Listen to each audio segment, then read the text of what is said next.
Like a street hustler who distracts you with one hand while he robs you with his other hand, this week, while you were watching the silliness of the Academy Awards where one celebrity slapped another, what you didn't see was what was happening in Washington. But you need to know about it.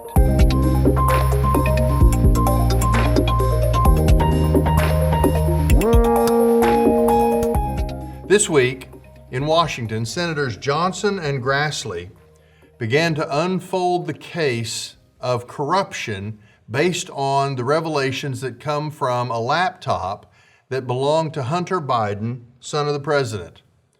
With receipts, they show payments of $100,000 and more made to Hunter Biden by Chinese oligarchs who are interested in making connections with Hunter Biden's powerful father, Joseph Biden, who is now President of the United States. Money, sex, and power have always in human history been the aphrodisiacs that men strive for.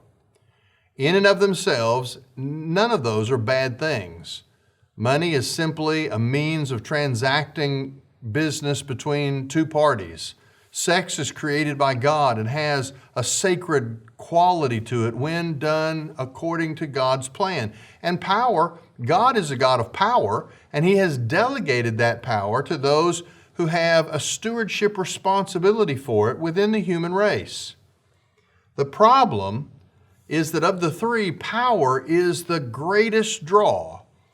And because of sin, power is often detached from benevolent responsibility. In other words, the people who have the power fail to use it in the ways that God designed it to be used. Political corruption has a long history, even in our country, no older than we are as a nation. In Abraham Lincoln's cabinet, even there, corruption was present.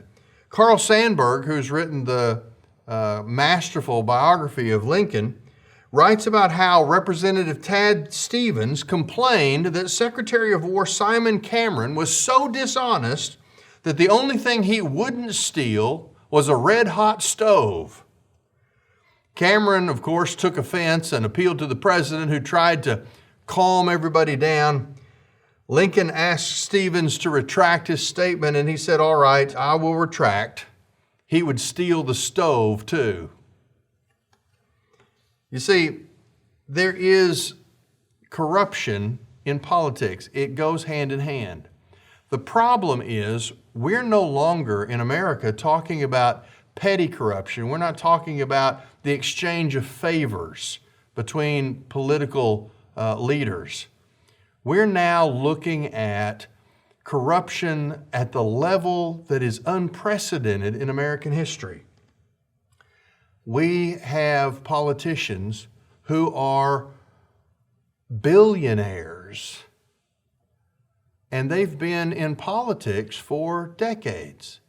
How is it possible for a public servant whose salary is public knowledge? We know what Joe Biden and Nancy Pelosi and every other politician in Washington, we know their annual salary. How is it possible that on those nice but not outrageous salaries, that these people find themselves multimillionaires after decades in Washington?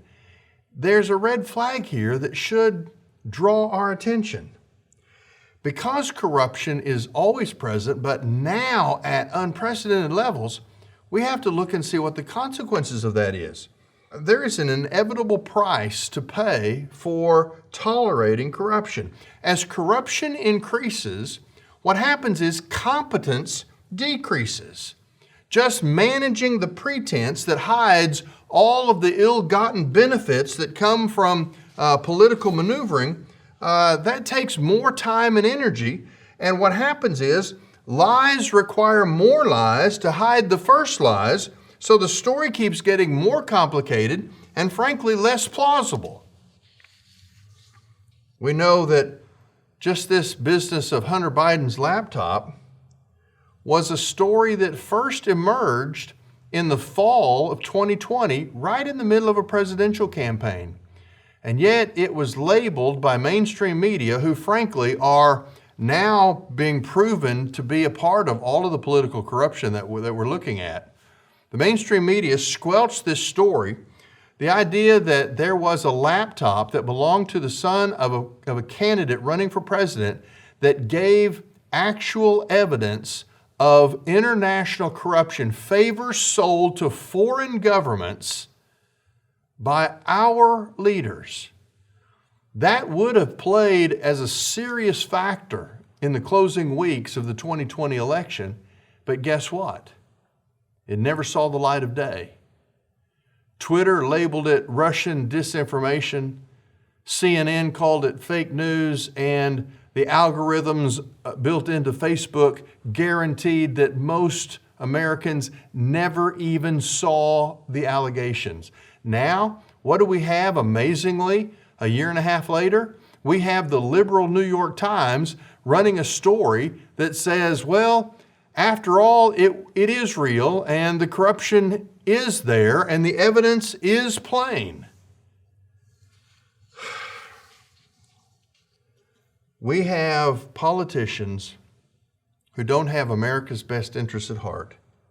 We have at least one, if not two, political parties who are interested in something other than representing the people who elected them. We have a mainstream media that no longer reports the news. They have taken the self-assigned role of determining the news we're allowed to see. Wall Street Journal editor Gerard Baker calls this America's crisis of accountability. He said, how can we even elect new leaders if we can no longer have confidence that the news that we're reading is accurate and the elections that we're participating in are fair? That's a fair and chilling question, and that's why the Hunter Biden laptop issue is a big deal. The story at its heart is about the willful distortion and suppression of truth by the media and the coordinated corruption that has infiltrated every level of our government.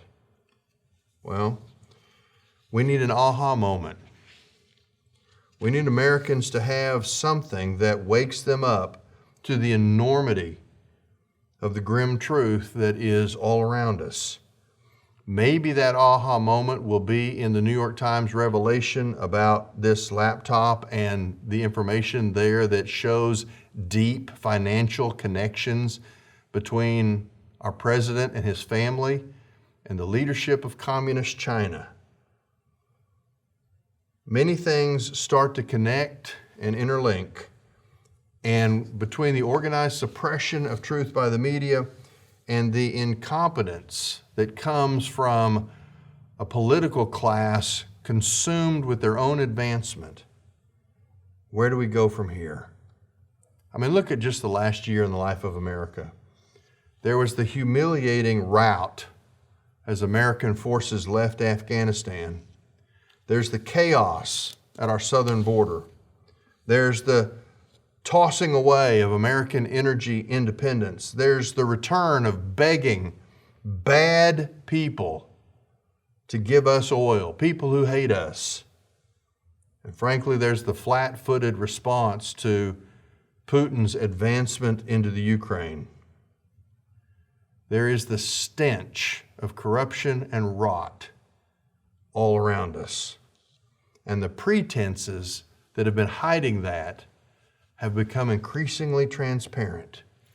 Fewer and fewer people believe that our politicians are honest. Even if they were honest, the sheer lack of trust and confidence by the people bodes poorly for the future survivability of this nation. Okay, so how do we approach this biblically? How do we address this? How do we think about it? You say, well, we need to register people to vote. Yeah, you can do that. That's not a bad thing to do. Let's go register people to vote. We need to We need to produce voter information pamphlets. Yeah, you can do that. That's a good thing. Go do that. We need to protest. You can do that. I don't know how productive that is, but you can do that. But understand this, part of the reason the church is essentially worthless today in most of these kinds of issues is because we have entered the fight, even when we believe in what's right and true, we've entered the fight with the weapons of the world. You can register voters, you can produce voter information guides, you can protest, but those are not the weapons, the best weapons that we have available to us as followers of Jesus Christ. We don't battle flesh and blood foes with flesh and blood weapons. We've been given better weapons. I want to read to you from one of the Psalms that is actually little known. It's mostly overlooked. It's hardly ever quoted by anybody, and yet it has tremendous application for where we are today. It's Psalm 94.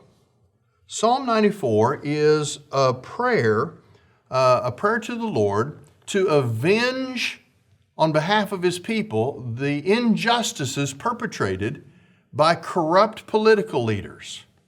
If there's a psalm out of the Bible that's relevant to our moment, it's this one. Let me share some of it with you. The first 7 verses are really a prayer against unjust rulers. The psalmist says, Lord, God of vengeance, shine forth. Rise up, judge of the earth. Pay back retribution to the proud. How long, Lord, how long shall the wicked triumph? They pour out words. They speak arrogantly. All who do injustice boast. They crush your people, Lord, and afflict your inheritance. They kill the widow and the stranger and murder the orphans.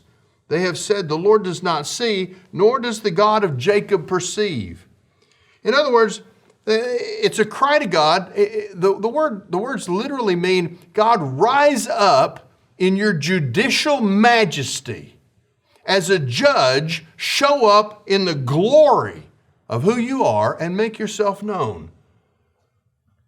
Verse 4, I love, it says, they pour out words. The Hebrew there literally means they belch out words. He's describing political leaders who talk for a living, and their talk is filled with lies that cover their own misbehaviors. Why do they do that? Well, he tells us in verse 7, they have said, the Lord does not see, nor does the God of Jacob perceive. In other words, politicians in their corruption are bold to pursue that corruption because they have the mistaken idea that they're not accountable to anyone and that God, if He exists, is not aware of what they're doing. Well, let's look at the next verses 8 through 11. He turns from a prayer to God to begin to speak to the people. Pay attention, you stupid ones among the people, and when will you understand, foolish ones? He who planted the ear, does he not hear? Or he who formed the eye, does he not see? He who disciplines the nations, will he not rebuke? He who teaches mankind knowledge. The Lord knows human thoughts, that they are mere breath. It's interesting. He says, you think God's not watching, but the God who gave you eyes to see, you don't think He can see? The God who gave you ears to hear, you don't think He can hear what's going on? Well, see, this is our secret weapon. Because God sees and knows, because God raises up nations and He tears down nations as they suit His purposes, we now find that God is a God who disapproves of those who receive the delegated responsibility of power, who detach that power from care for the people that they're in charge of, and instead use that power to enrich themselves and advance ungodly agendas. In verse 12 it says, blessed is the man whom you discipline, Lord, and whom you teach from your law, so that you may grant him relief from the days of adversity, until a pit is dug for the wicked. For the Lord will not abandon his people, nor will he abandon his inheritance. Let me read you two other verses in this same psalm, verse 20 and 21. Can a throne of destruction be allied with you, one who devises mischief by decree? They band themselves together against the life of the righteous and condemn the innocent to death. Here's what we have to understand. We live in a generation that is unprecedented in the breach of trust between those who offer us information and those who are supposed to provide leadership. We can no longer trust the arbiters of facts, and we can no longer trust the elected representatives who have abandoned their responsibility to their people. So what do? We go to our knees and we ask God to rise up in judicial majesty and bring the downfall of these ungodly, power-hungry leaders who have seized leadership not to protect the people that they're responsible for, but to enrich themselves. It is a powerful temptation, and we are in a place of corruption worse than any place we've ever been before. The answer is not the midterm elections, although that is part of this process. The answer is not an impeachment process. The answer is this: when will the church lay down worldly weapons and pick up the spiritual weapons that have been granted to us? When will the church, in prayer, cry out to God so that he acts mightily on behalf of his people and avenges the murder of unborns, the oppression of the innocent, the exploitation of the poor by those who have made themselves rich by utilizing power that was never meant to belong to them? I don't care if you're a Democrat or a Republican or an independent. We are in the process of collapsing as a nation because the rot, the cancer of corruption has become overwhelming. We've got to discover again that there is one answer to this problem, and it is God. Will you stop at the end of this video and take the next few minutes to just cry out to God to show up as the judge he is and avenge his people on those who have stolen the very thing that has been entrusted to them? This is the way forward for us. This is Truth Currents.